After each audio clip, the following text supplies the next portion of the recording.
Good evening, everyone. First of all, thank you so much for having me here today. And I'm excited to learn with everyone and to talk a little bit about empowering our youth through faith. As parents, as aunts, uncles, older siblings, as educators, and as the wise figures of our youth, we have an obligation to steer our youth, our children and our teenagers, towards the good path. We have the obligation, each one of us who are here today, incarnated or who are here invisible, whoever's sitting here today, we have that obligation. It's a duty, it's a task, it's a commitment that we made with God. Although we may not remember it, we signed a contract, whether we have children or not, but the children that we have in our lives, we signed a contract with God that we would bring the children that He handed over to us back towards Him. And I'm saying this because I don't have any children, but I'm an aunt, I'm an older sister, I look over children, I'm a babysitter, I'm also a youth educator, so I also have that responsibility. So we all signed this contract, and in fact, in the Gospel according to Spiritism, we see this. The spirit of St. Augustine tells us, "O Spiritists, you must understand humankind's grand rule. You must understand that when you produce a body, the soul who incarnates in it has come from the spirit world in order to progress. Know your duties and put all your love in leading that soul to God. This is the mission that has been entrusted to you and for which you will receive recompense if you faithfully fulfill it." He goes on to even simplify this even more by saying, which is even this part that touches me even deeply, "What will you do for the children whom I have entrusted into your care?" He's going to ask us, each and every one of us, not to just parents, but to grandparents, to aunts and uncles, to educators, to neighbors, to older siblings, to educators, to all of us, to the children, to the teenagers that He trusted, all of us. What did you do to the children that I trusted you with? Did you give them love? Were you a good role model to them? Did you give them positive feedback? Did you support them? And did you bring them back to me? So I want us to stop right here and to close our eyes for a second, each and every one of us, to take a deep breath, and now to think about all of the children in our lives. Think about your own children if you have them. Think about your students if you're an educator. Think about your nieces, your nephews. Think about your siblings, your best friend's children, your grandchildren. Now think about your role in their lives. How are you and this child connected? How are you able to influence them? And are you influencing them positively or negatively? In what ways can you offer support, love, and compassion? Now open your eyes.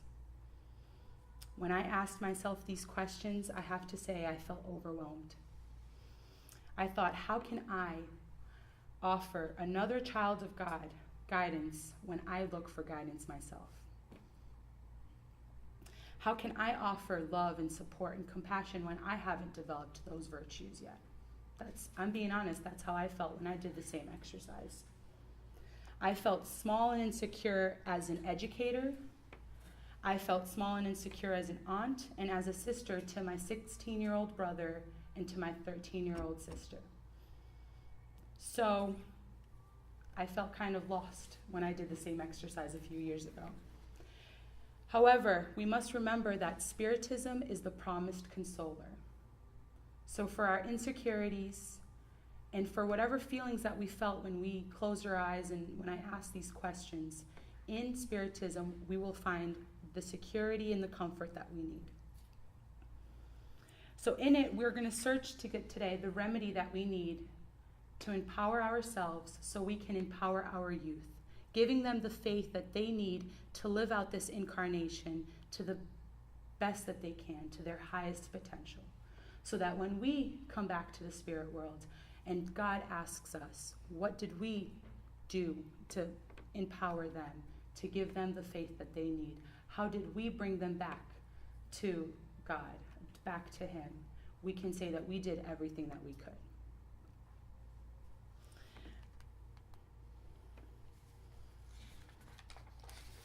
So yes, they're full of acne.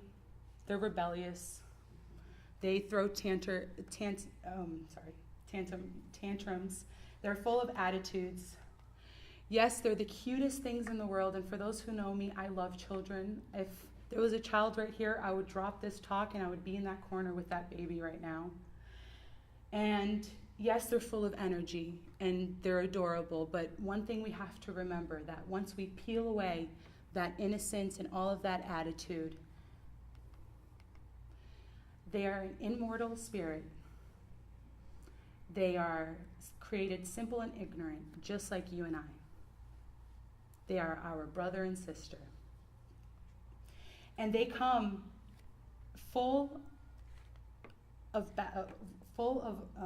they come into this life with a baggage, just like you and I. And in that baggage, they have virtues that they've brought from a past life, from their past lives. They come with accomplishments from that past lives. They come with their experiences from their past lives. They come with their heartaches that they've also bring from previous existences. And they bring their vices as well, just like you and I brought from our past existences. And they come with their afflictions. So what do we have to do? Some of us are parents, some of us aren't. Like I said, some of us are just that influential adult that sometimes that weird uncle, or we're that fun uncle that shows up during holidays, or we're that grandparent that sees them once a year, right? So how can we influence this child? How can we do this? What do we do when we come back from a long journey? We have to unpack our luggage, right? This is what we need to do with our children. With that luggage that we see them with, we have to unpack all of that luggage with them. Of course, parents will do this with them throughout their whole childhood and throughout all of their adolescence. But as the adults, as the wise figures in their life, we will be doing that as well. We will be sitting with them and unpacking each suitcase, whether it's their virtues, their tendencies, whether it is their heartaches, their experiences. We will be doing that with them throughout their childhood and throughout their adolescence. We will be able to prepare them, to help them become better adults in this existence and better individuals for the next existences as well.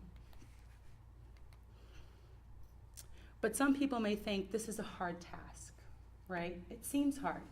With all that suitcase, whenever I looked at that suitcase when I was preparing this, it reminded me of arriving in Sao Paulo with all of those families that just arrived from Brazil for the first time. It's a bunch of suitcases. How do we unpack all of this, right? It's these people that just traveled for the first time. It's like, what do we do?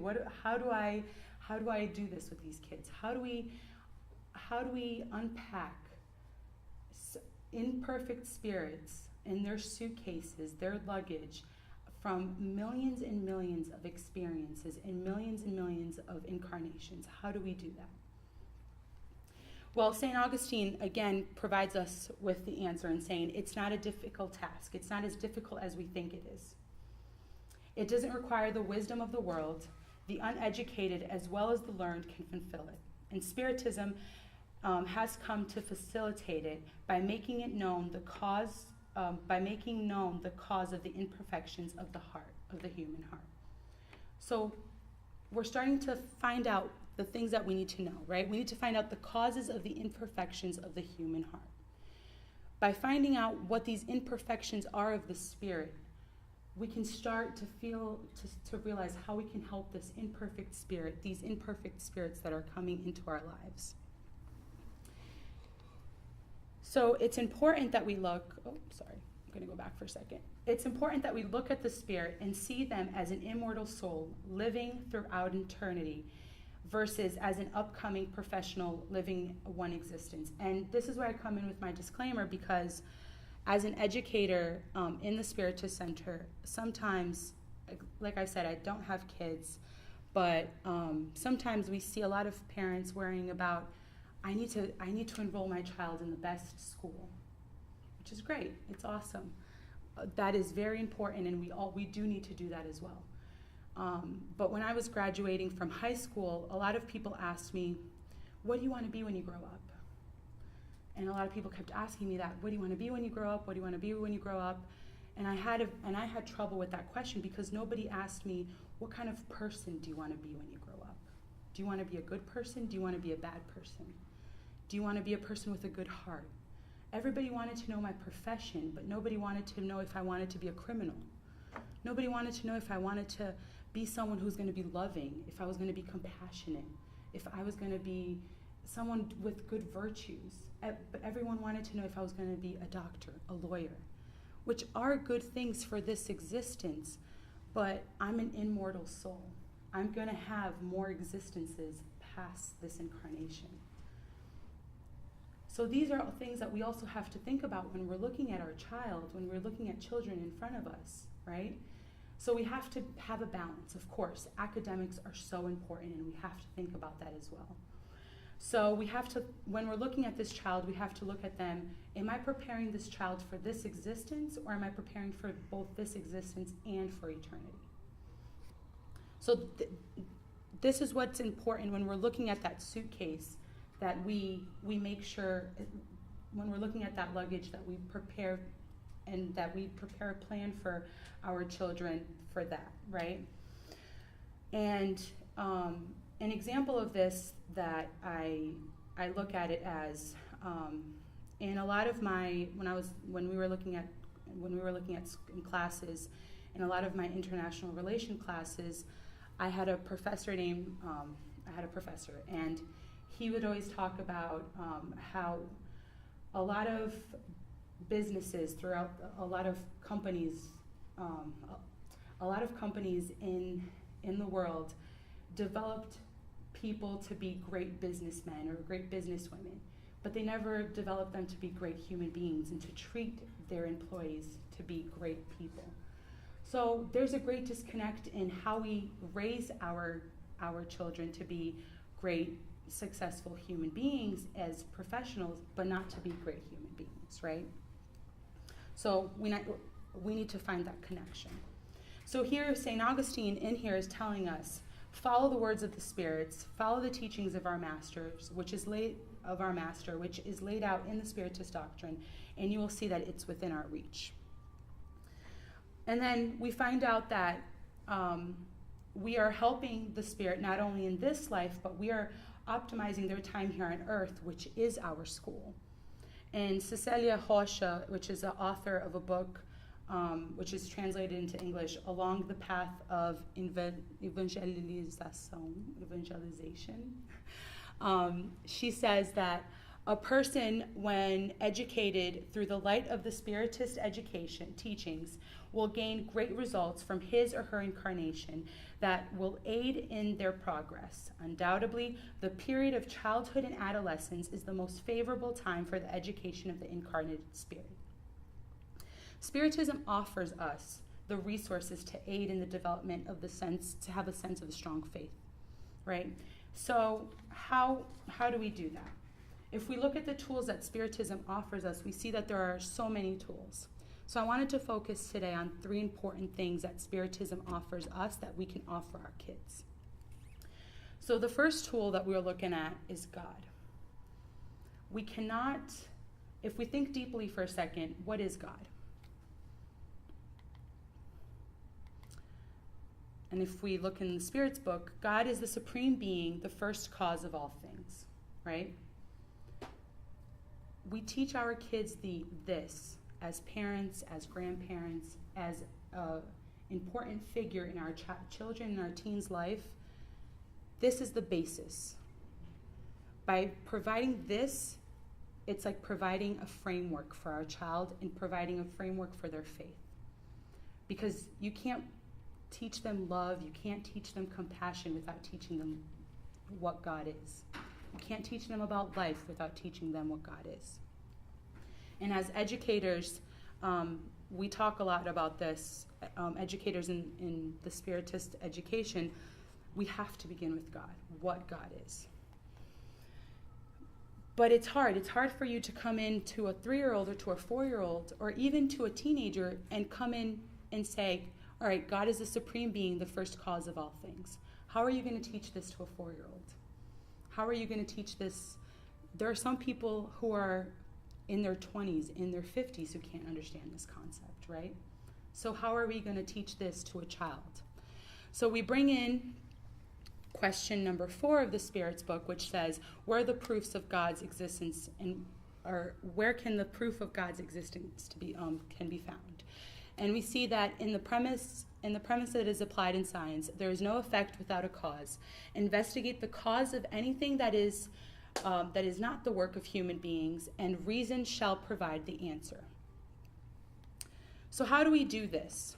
Well, I'm going to share with you guys something that you can do with kids, and this is something that you can do with younger kids, but it's a way for them to be able to develop a faith in God. And why is this so important? Today, we get so many kids sometimes that come into the Spiritist Center, and I've worked with teens sometimes. There was a kid, a brother and a sister that came in, that moved in from a different state and came into our Spiritist Center a few years ago. And they came in, sat down, and they said, I'm only here because my mom and dad are coming to the Spiritist Center. I don't believe in God. As soon as I'm 18, I'm not coming back. So how do you teach a child for the next 2 or 3 years anything if they don't believe in God? Right? So one of the things that we started doing was we started saying, all right, well, how are we going to do this? We came up with a lesson plan, and these are things that people can do at home that you don't just have to do in a classroom as an educator. And what the simplest way for us to do this is plan a picnic. Go to the beach. I live in St. Pete, so going to the beach for me is my favorite thing to do. Don't throw that on. Sorry. But go to a beautiful park, you know. Sorry. Go to a park or come to the beach, visit me. But take your children, take your teens, and just go for a walk with them. And it's the best thing, because you're going to teach them about God's creation. Because we just said here that there is no effect without a cause, right? We can find proof of God's creation everywhere.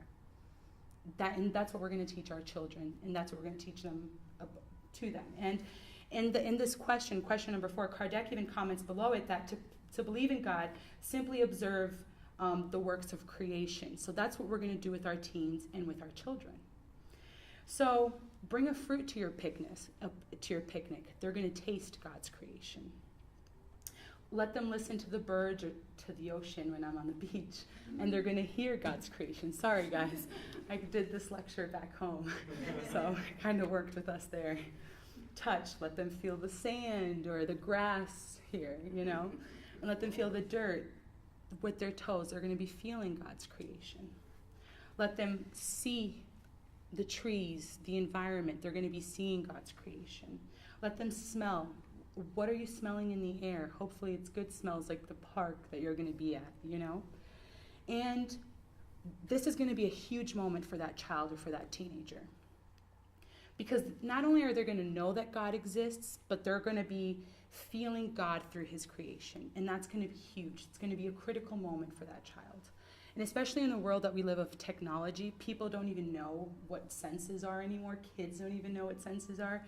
And I did the same lesson when I was 6 years old, so many years ago. So I did the same lesson about 20 years ago.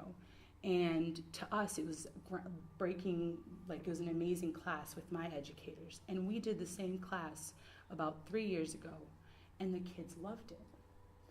because to them, they're so caught up in their technology that they don't even go out to a park anymore. They don't even go outside and touch a tree anymore. So they're feeling God's creation, and they're like, wow, this is amazing. So not only are they demonstrating love to God, they're being able to feel God's creation, but they get to know, you know what? If I get to protect God's creation by recycling, and they come up with these ideas on their own because they're outside and they get to feel God's creation. And sitting there, you get to have these conversations with them, and you get to have this moment with them, and it's absolutely amazing. And as an educator, we have an hour and a half. Imagine you as a parent, as a grandparent, that connection you get to have with them and the conversations you get to have with them. And this is all because you're having a conversation with them about God and his creation. So it's a great moment. So what is the point? Why should we do this? Why is this so important? Why did I use God as the first tool that Spiritism offers to us? And in the Spirit's book, question 383, it says, what is the point of a spirit experiencing childhood? And it says, the purpose of incarnation is the improvement of the spirit, and childhood makes the spirit more open to the impressions it receives. This may contribute to its advancement, toward which all those responsible for the child's education and training must contribute. So when it says there, the children or the childhood makes a spirit more open to the impression it receives, we're going to see in a little bit that the Spirit Emmanuel talks about up until the age 7 years old, the child, it's very impressionable, right? You can mold that child. We can develop virtues up until that child, up until the age of 7. And even after the age of 7, when that child is entering its adolescence years, you see the tendencies that child is starting to surface, its tendencies and its virtues that are starting to surface from that child, and you can start correcting those tendencies in those virtues. So at the childhood and the adolescence period is very critical for a child and for a teenager. So we're able to work with that child. We're able, between the childhood and the adolescence period, it's a very important period for us to be able to work with the child and a teenager to develop any virtue and to eliminate any tendencies that they may have or any vices that they have. We're helping them to come to an understanding of what God is and to develop a strong belief in God. So we come to the second tool, right? And I'm going to go back to this one. So we come to the second tool. And the second tool now is, I call this the manual to life on earth. And this one is one of my favorite tools of what Spiritism offers us to empower our youth here, to empower them to have a strong sense of faith. So the Spirit's book we see in question 625. What is the epitome of goodness that God has offered to human beings as their guide and model? And we see it's Jesus. And here we get,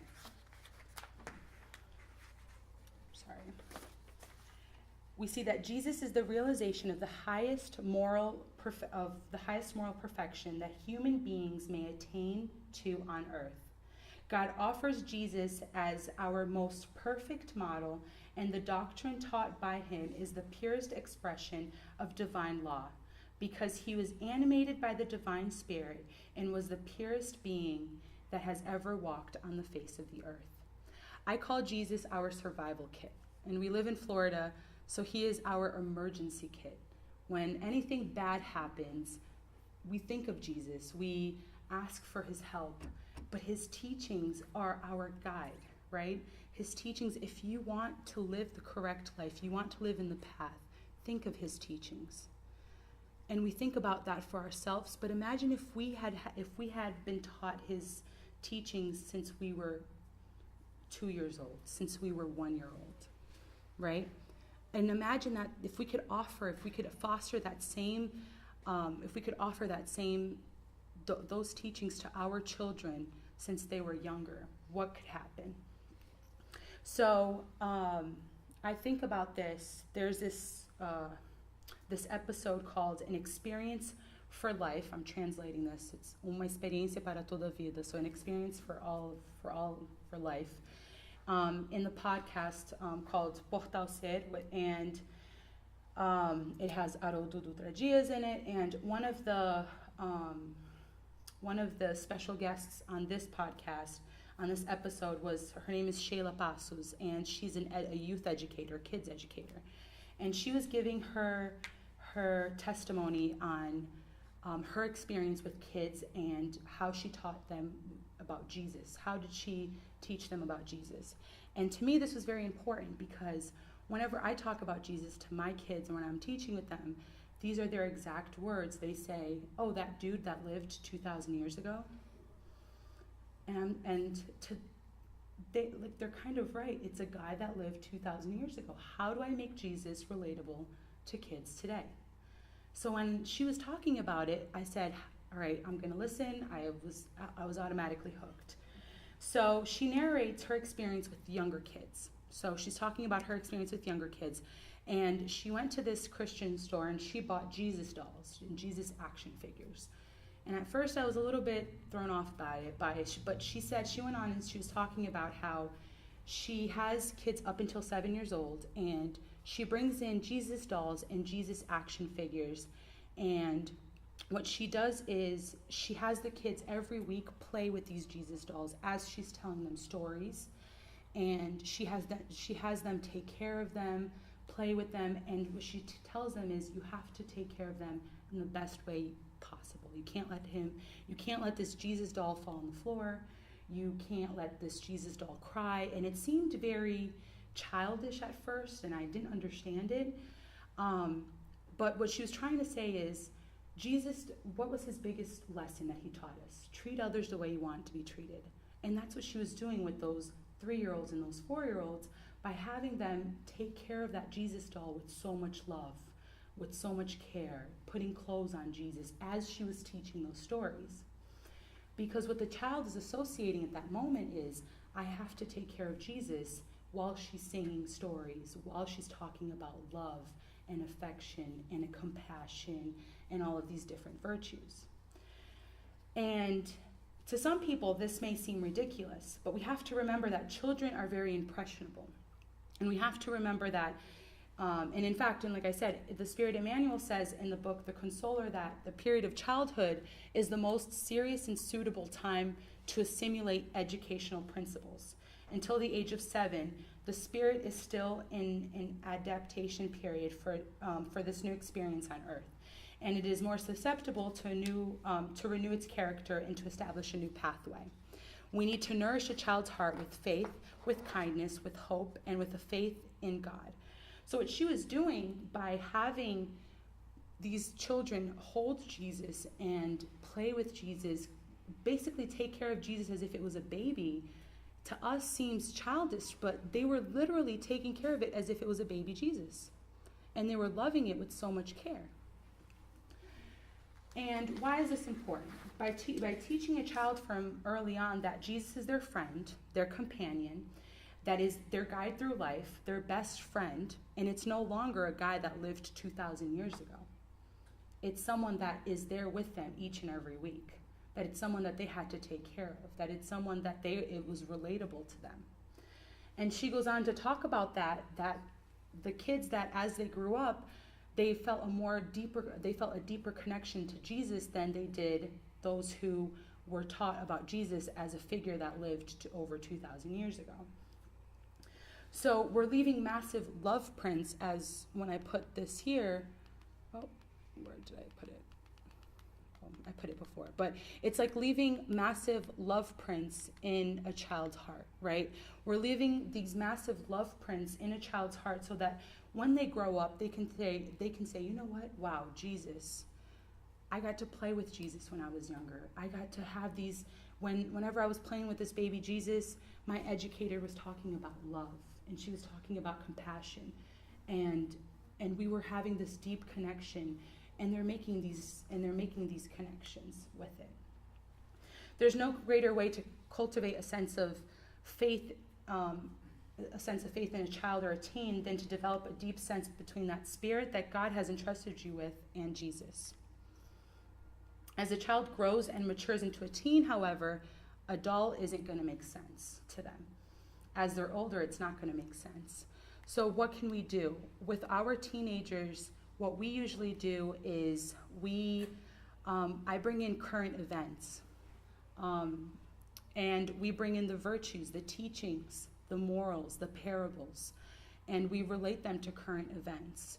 I'm from Connecticut, so the shooting that happened with the 26 children, I brought in that article, and I brought in the story, and I had prepared a lesson beforehand, and I brought in a parable, and I basically made the connection of one of the parables and the the shooting of the 25 kids. And my kids basically, without me even saying it, took it by themselves. Just me asking questions, they naturally led it to that by themselves. And they even said it, you know what, we should forgive the shooter, by themselves. I didn't even say it, didn't even imply it, but they said, you know what, we should forgive the shooter because he didn't know any better. And God and Jesus even said, love your neighbor as you love yourself. And he was one of the neighbors. And they took it literally, but it's one of these things that we have to just allow the teenagers, helping them develop these virtues.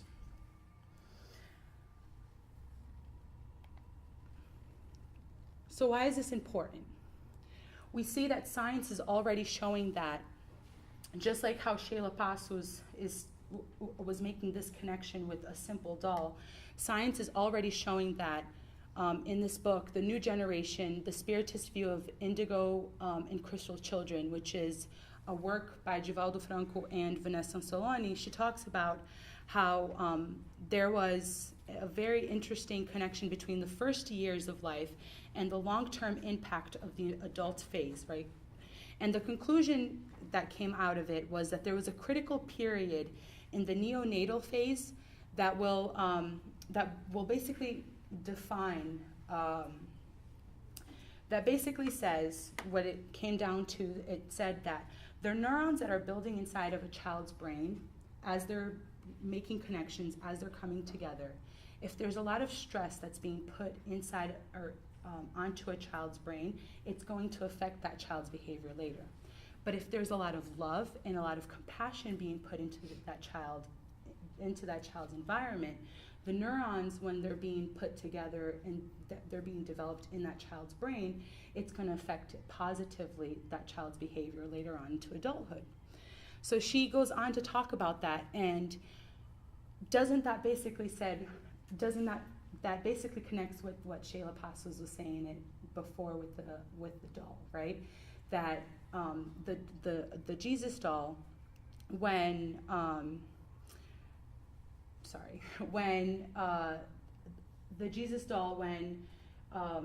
they were playing with the Jesus doll at an early age, they had a deeper connection and a deeper understanding of it later on. And it was very interesting because we were reading about this as me and a Spiritist educator 2 years ago. And we were talking about this, and it was very interesting because we have he's now 8 years old, but we have this song that we call Peixinho do Mar, so it's like little fish in the ocean. And we were teaching the kids about the environment, and we taught them this song, and he was 3 years old. And we felt bad at the time because he was the youngest of the group, so we were teaching the kids, we were teaching all the other kids. So he was the youngest of the group, and he didn't really know that well. So he just learned the songs with everyone else. So fast forward 4 years later, she's now his youth educator. And she called me, or I was with her, and she called me a few weeks ago, and she said, Larissa, so-and-so, we were talking about the environment, and he cited your song, the song that you guys taught him, and he was saying that We have to take care of the environment because God created everything, and he cited your song, or not your song, but the song that you guys taught him because of God's creation. He made that connection from 3 years old to 4 years later as a 7 years old. So these little things, we start making connections that we think that a child at 3 years old doesn't understand. But years later, because of the environment that it was fostered under, with music, with love, with so much compassion that we offered for him at 3 years old, 7 years later, he's making connections for we need to protect God's creation. So to wrap things up, our last tool that we will get to is the immortality of the soul. The last tool that Spiritism offers is the immortality of the soul and the plurality of existences. We get to teach our children that death of the body is okay because the soul lives on no matter what. And in question 166, we see that how can the soul that has not reached perfection during the corporeal life achieve purification? By experiencing the trial of a new existence, right? And then we see that how does the soul carry out this new existence? It is through its transformation as a spirit. The soul undergoes a transformation when it purifies itself. For this transformation to happen, it needs to experience the trial of corporeal life. And this is one of my, like I said, like one of my favorite things. I've said this about all of them. But 2 years ago, we had a really good friend of ours pass away or go back to the spirit world. And it taught us two things because of this.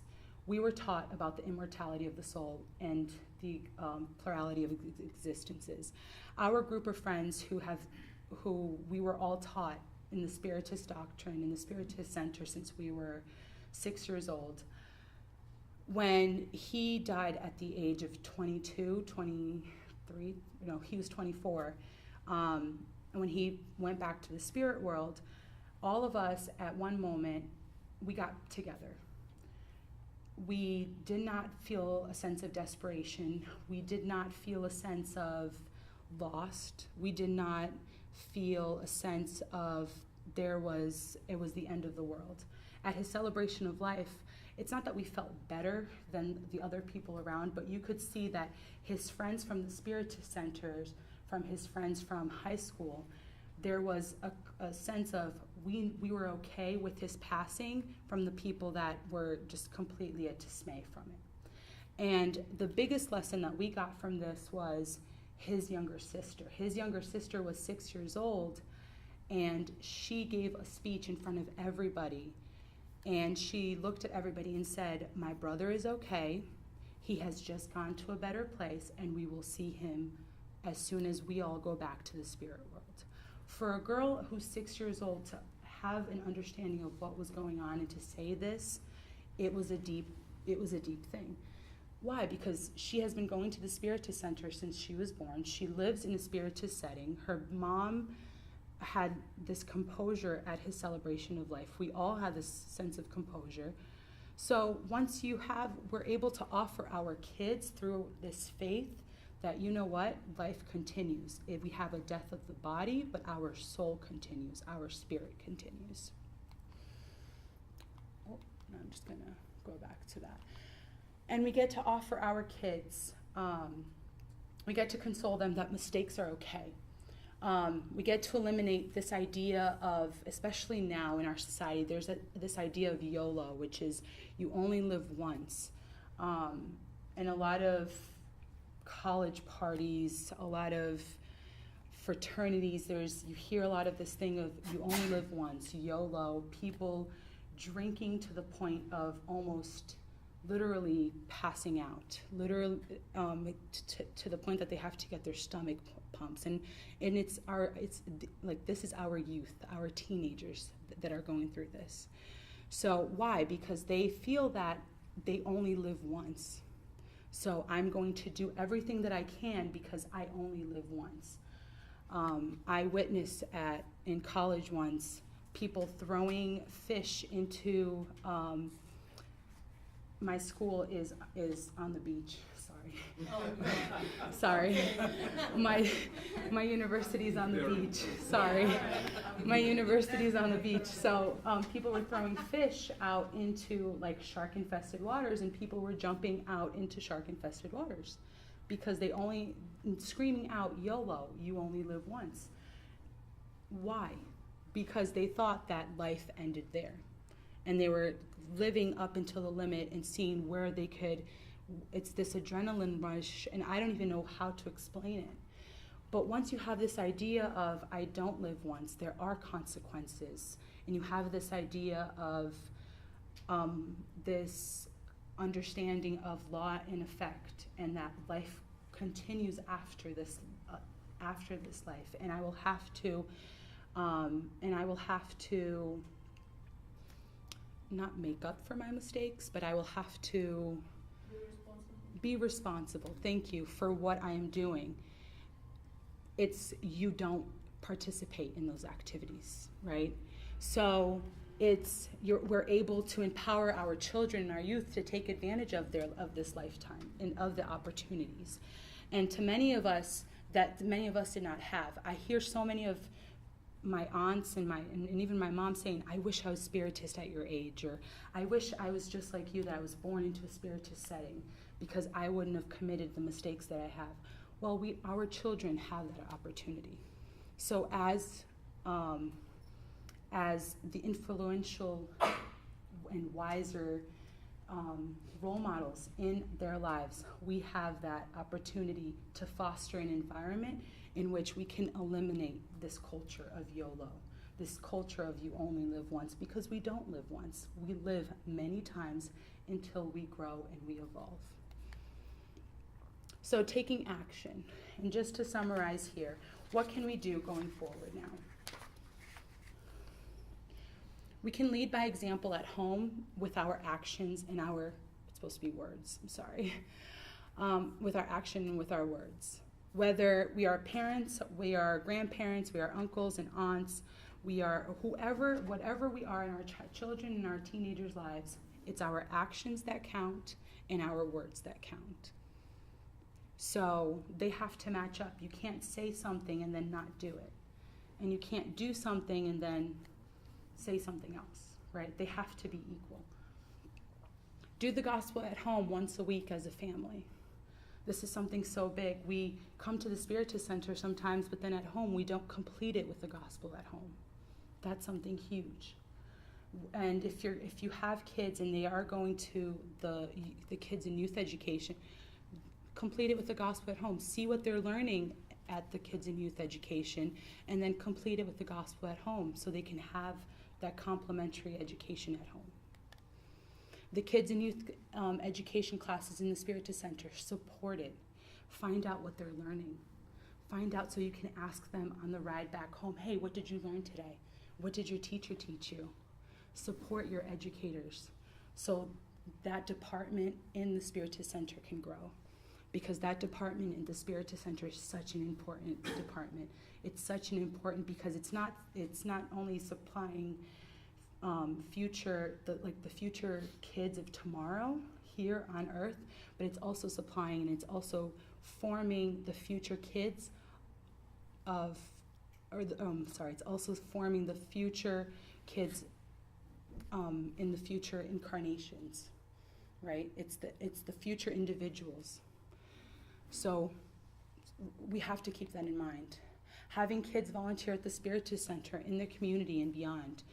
One of my favorite lectures by Givaldo and How always says this: if you want kids to have responsibility, have them work. Whether it's not just to work to get money, but to volunteer so they have a sense of responsibility. And the best place for them to start that is in the Spiritist Center. Have them serve water after the healing passes, so they have a sense of responsibility, feeling that they are important, that they are responsible. And pray with them once a day. We live here in the U.S. such a chaotic life. My mom was a single mom, and I got to see her once a day. So I got to see her every day at night when she would pray with me. It was the best time when I was growing up. So find a time, whether it's in the morning, in the middle of the day, or at night, to sit with your kids and pray with them. And once we do at least 2 out of those things, we start doing those things and we can start checking them off that we're completing all of those, we will begin empowering our kids through faith so they will be complete individuals. Thank you.